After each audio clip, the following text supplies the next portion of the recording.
Israel ভেবেছিল চাপে পড়ে চুপ থাকবে ইরান, আর যুক্তরাষ্ট্র ভেবেছিল নিষেধাজ্ঞা দিয়ে সব থামিয়ে দেবে। কিন্তু আজকের ইরান আর আগের ইরানের মধ্যে রয়েছে বিস্তর ফারাক।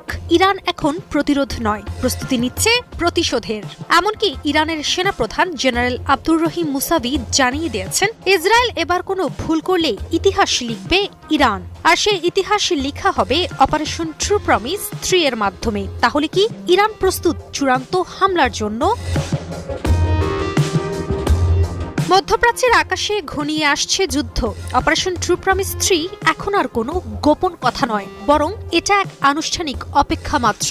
সম্প্রতি তেহরানের এক সামরিক অনুষ্ঠানে ইরানের সেনাপ্রধান মেজর জেনারেল মুসাভি ইসরায়েলকে ইঙ্গিত করে স্পষ্ট জানান, যদি তারা ট্রু প্রমিসের স্বাদ ভুলে গিয়ে আবারও ইরানের বিরুদ্ধে কোনো ষড়যন্ত্র করে, তবে ইরান প্রস্তুত তাদেরকে পূর্বের অপারেশনগুলোর কথা স্মরণ করিয়ে দিতে।